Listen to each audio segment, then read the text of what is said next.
Ranking Member Comer, and distinguished members of the committee, thank you for the opportunity to participate in today's hearing. I appear before you today as a police commissioner in Buffalo, New York. It is also my privilege to testify on behalf of the Major City Chiefs Association. We're here today to discuss gun violence epidemic plaguing our nation. This hearing comes in the aftermath of multiple mass shootings that have devastated communities throughout the country, including my home city in Buffalo.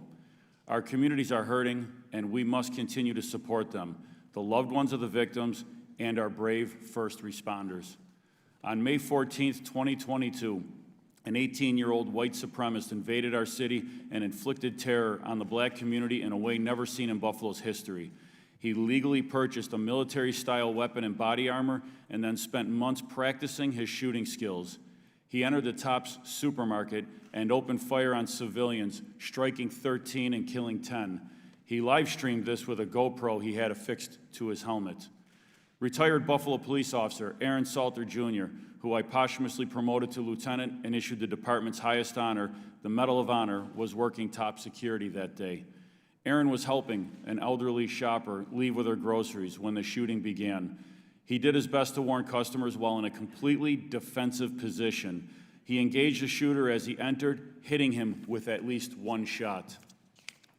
It is often said that a good guy with a gun will stop a bad guy with a gun. Aaron was the good guy and was no match for what he went up against, a legal AR-15 with multiple high-capacity magazines. He had no chance. Assault weapons like the AR-15 are known for three things: how many rounds they fire, the speed at which they fire those rounds, and body count. This radicalized 18-year-old adult should have never been able to have access to the weapons he used to perpetrate this attack, and the laws need to be enacted to ensure it never happens again. Buffalo police officers responded to Tops and were able to take the shooter into custody within minutes. I have no doubt in my mind that their swift response time and handling of the situation saved lives. I would like to publicly thank them and the rest of the Buffalo Police Department for the heroism they showed on that day. Buffalo is known as a city of good neighbors. We are a resilient, culturally diverse community. We came together after this horrific tragedy, and we will continue to heal together. However, no city should have to go through this.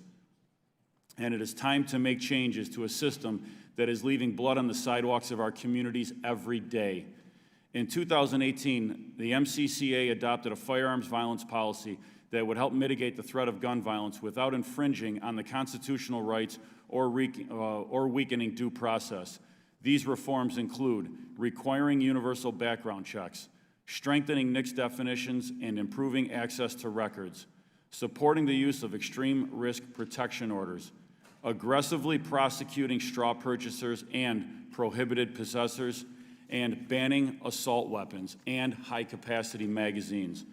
Polling shows the majority of Americans support these common-sense reforms, and Congress must act immediately to close the loopholes in our current system and the gaps that allow easy access to military-style weapons. Events like the Buffalo Massacre, the shooting in Uvalde that took 21 lives, including 19 children, and the mass shootings in Laguna Woods and Tulsa are the situations that capture headlines. However, we must remember that gun violence epidemic extends well beyond these events. The grim reality is that shootings have become a daily occurrence in America's cities. Emerging trends like ghost guns and guns modified with switches continue to pose a challenge for law enforcement.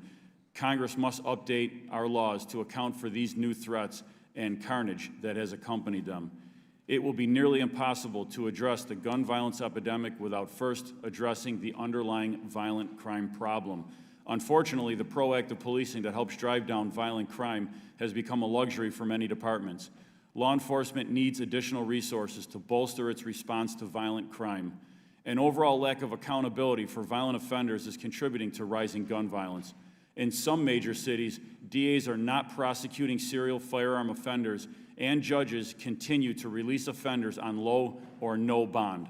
To address these challenges, Congress must provide resources for U.S. attorneys' offices to support additional federal prosecutions as appropriate. Police chiefs see the horror of gun violence every day. Members of Congress share our solemn duty to protect the public. The MCCA will continue to call on elected representatives to eschew politics and take the necessary steps to address the gun violence epidemic. Your leadership is needed now more than ever. Thank you.